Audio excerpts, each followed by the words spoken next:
एक खंड वीडियो में मोहम्मद एहसान खान कोलकाता से। मेरी आपसे गुजारिश है कि आप मेरे चैनल को अभी का अभी सब्सक्राइब कर लें। सब्सक्राइब करने से ना पैसा लगता है, ना आपके मोबाइल में कोई खराबी होता है। आज ग्लोबल पॉलिटिक्स में इंसानियत खो गई है। इन सवालों के घेरे में अब ग्लोबल पॉलिटिक्स खड़ा है। क्या फिलिस्तीन का मामला खत्म होगा? क्या वहां के लोग और बच्चे फिर से अपना अस्तित्व पाएंगे? क्या इजराइल को इस नरसंहार से रोका जाएगा? और रोकेगा तो कौन रोकेगा? कौन है जो उसके सामने में आकर खड़ा होगा और कौन है जो उससे खुलकर टक्कर लेगा? 20 माह से ज्यादा समय से चल रहे जंग ने गाजा को बर्बाद कर दिया है। संयुक्त राष्ट्र सुरक्षा परिषद OCHA के मुताबिक इजरायली हवाई हमलों, बमबारी और इजराइल और हमास के बीच जमीनी सतह पर हुई लड़ाई में 60,000 से ज्यादा फिलिस्तीनी मारे गए हैं और घरों, अस्पतालों, स्कूलों, आश्रयों, धार्मिक स्थलों और बेकरी जैसे जरूरी सेवाओं सहित अहम बुनियादी ढांचे को बर्बाद कर दिया गया है। पूरे गाजा में कोई भी महफूज जगह नहीं होने की वजह से फिलिस्तीनी जीवन जापन के कगार पर पहुंच चुके हैं। उन्हें खाना, साफ पानी और जीवन रक्षा चिकित्सा सेवाओं तक पहुंचने के लिए संघर्ष करना पड़ रहा है। गाजा में 90% से ज्यादा घर क्षतिग्रस्त या नष्ट हो चुके हैं, जिससे ज्यादातर फिलिस्तीनियों के पास रहने के लिए कोई मुस्तकिल और महफूज ठिकाना नहीं बचा है।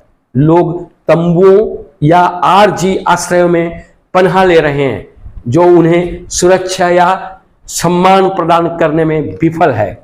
संघर्ष में घायल हुए नागरिक और रोजमर्रा की स्वास्थ्य समस्याओं से जूझ रहे लोग बुनियादी देखभाल तक पहुंचने में लगातार असमर्थ होते जा रहे हैं। गाजा के 36 अस्पतालों में से लगभग आधे आंशिक रूप से ही काम कर रहे हैं और उनमें कर्मचारियों की कमी है, उचित चिकित्सा आपूर्ति का अभाव है और मरीजों की भरमार है।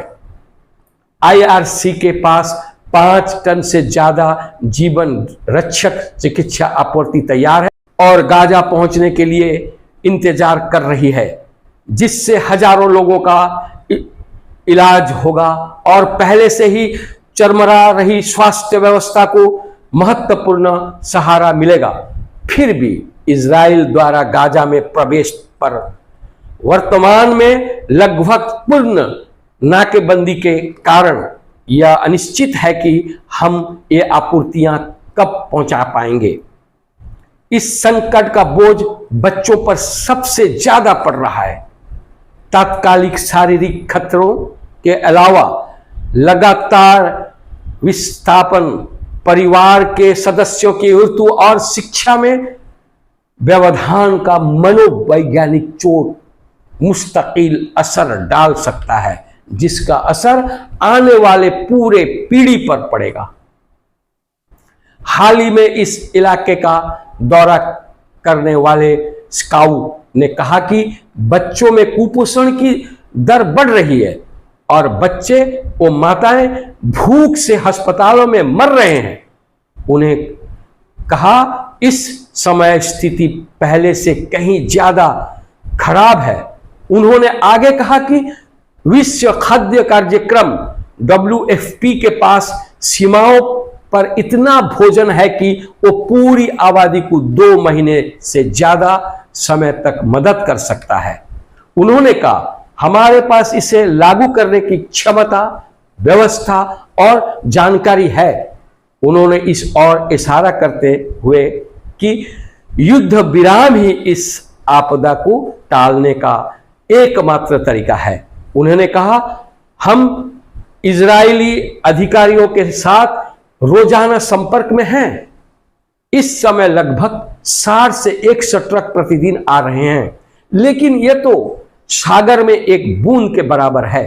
हम 21 लाख लोगों की बात कर रहे हैं। यह कोई सामान्य मानवीय स्थिति नहीं है। 21 लाख लोगों तक पहुंचने के लिए आपको प्रतिदिन कम से कम 600 से 700 ट्रकों की जरूरत होगी और आपको वाणिज्यिक क्षेत्र से फल और सब्जियां लाकर खाद्यान्न की खपत बढ़ाने में सक्षम बनाने की जरूरत होगी, ताकि अकाल की इस स्थिति को वास्तव में बदला जा सके। अगर हम इसे इंसानियत की चश्मों से देखेंगे तो समझ में आएगा कि इस ग्लोबल पॉलिटिक्स ने एक पूरे कौम को खत्म करने में लगा हुआ है और कुछ लोग खामोश इसका तमाशा देख रहे हैं। इजराइल का जुल्म हद से पार कर चुका है। इसे रोकने के लिए पर्दे के पीछे जो कुछ चल रहा है यह काफी नहीं है। मानव इतिहास में यह स्वर्ण अक्षरों में लिपिबद्ध होकर रहेगा कि एक मुल्क एक कौम को खत्म कर रहा था और सारे देखकर खामोश थे। आप देख रहे हैं द फैक्ट न्यूज एकहन वीडियो और आप अभी के अभी इसको सब्सक्राइब कर लें, क्योंकि मैं आपके सामने में फैक्ट लाता हूं। ज्यादातर मैं ग्लोबल पॉलिटिक्स पर बात करता हूं और फैक्ट पर बात करता हूं। आप अगर देखना चाहते हैं बराबर तो इस चैनल को अभी के अभी सब्सक्राइब करें।